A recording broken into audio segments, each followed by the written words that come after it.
Hi folks, welcome back to our question, and at this point in time we're going to look at some of the statements and how things would be presented on those financial statements. So the first thing we're going to look at is the statement of comprehensive income for 2015. Now what I did here is I just again assumed that net income was $100,000 just so that you could see how the calculation works. Now we have to calculate other comprehensive income because you'll recall that comprehensive income itself is a total of net income plus OCI.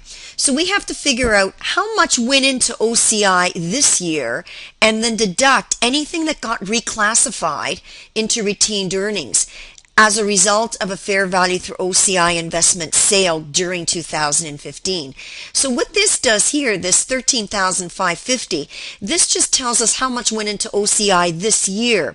Whatever we deduct from this amount of OCI is the amount that we're reclassifying. So it's that cumulative unrealized holding gain and loss that's being built up on those on shares since the date we bought them and we held them over the couple of years that were 2014 and 15. Over those couple of years, there have been cumulative gains and losses based on the fact that we held them. Once we sell them, those cumulative gains and losses got to get released, in this case to retained earnings.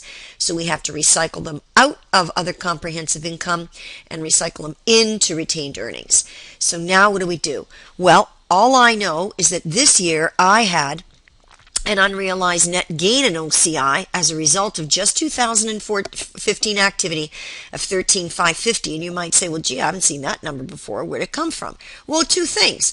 First of all, you had $10,250. That was your adjustment that we just made at the end of 2015 to adjust the portfolio from its carrying amount to its fair value. We adjusted it upward by $10,250. So that created an unrealized holding gain or loss credit, which is a gain. The other thing we did in 2015 is we had this amount of, where was it? $3,300, right? We also had an unrealized holding gain or loss credit there when we adjusted the investment that we were selling, the on shares, from its carrying value, which was $150,000 to $153,300. Which was the fair value at the date we sold them. So in that year, we made two adjustments. We did recycle out, which also adjusted the unrealized gain or loss, but that's what we're going to deduct from any OCI that were recorded this year. So we're going to wait for a minute for that. So let's go back to our statements now. Okay, and we've got here the $10,250, which was your December 31st portfolio adjustment, plus your step one adjustment. That's your $13,550. Now, from that, I have to deduct any cumulative unrealized holding gains or losses on the investment that I sold, the on shares. Well, we already know that's negative $21,900. Why do I get negative? Well, don't forget, I had an unrealized holding loss on those on shares. How do I know that?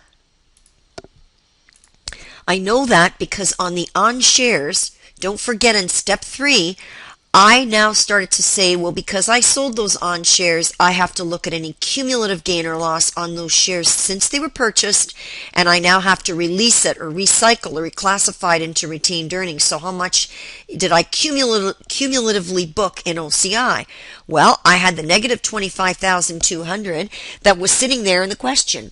It told me that at the end of 2014, I had an unrealized loss sitting in OCI of $25,200, and then in 2014, at the date that I sold them, I also updated their carrying value to their fair value by $3,300.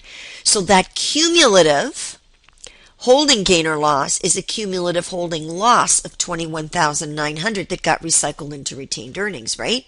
So I have an unrealized loss plus an unrealized gain gives me a net unrealized loss. Take the sign of the larger, which is minus, right? And subtract, and then I get negative $21,900. So all I'm doing here now on my statements is saying, well, I've got to deduct less, which is less is here, so green goes to green, right? Less the loss, so negative $21,900 because it's a loss, and minus a minus is the same as you probably remember, plus a plus, right? Plus a plus, $21,900, right? I just better remove the reference to green here. I don't want to confuse you. Okay, So minus a negative is plus a plus, so that's how I get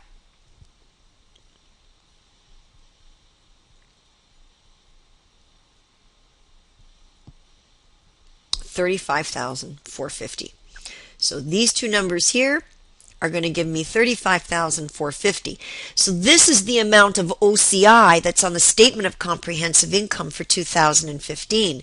Where does that go? That's going to update my opening balance of AOCI for 2015. Right? So now if I had to figure out what's going on in the statement of financial position, I already know that in the long-term investment section I have fair value through OCI investments at $226,350. Well, a couple of ways I know that. First of all, the question tells me. The question told me that I was still holding on to the Burnham shares, which were fair valued at the end of 2015 at $153,750, and I had the Chai shares at $72,600. Add them together, that tells me the fair value is sitting at $226,350. What about AOCI? Well, AOCI is sitting at, I've got it at $31,850, and again you're thinking, well, gee, I don't see that number anywhere. Where's that? Well, don't forget, it's a combination. It's a balance sheet account. It's a combination of numbers.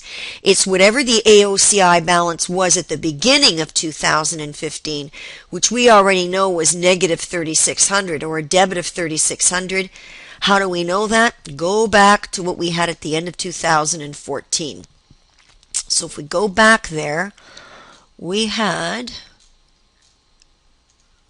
right here, we figured it out, right? When we were doing the statement of financial position, we said we started with AOCI of nothing, but then when we revalued our securities at the end of 2014, we added unrealized gain or loss debit, which is a loss of $3,600, which created a loss in our AOCI account at net, right, of $3,600. So that's a debit balance in a shareholder's equity account. That can happen. So all I'm doing is saying that's what I started 2015 at because that's what I ended 2014 at. So now if I go down here, I started 2015 with that debit balance, but OCI actually generated an unrealized gain in OCI of $35,450. That comes from my statement of comprehensive income. So these two guys together tell me what my OCI is for the entire year, $35,450. So when I add those together, I have $31,850. So this concludes our financial statement presentation on some of the fair value through OCI related accounts.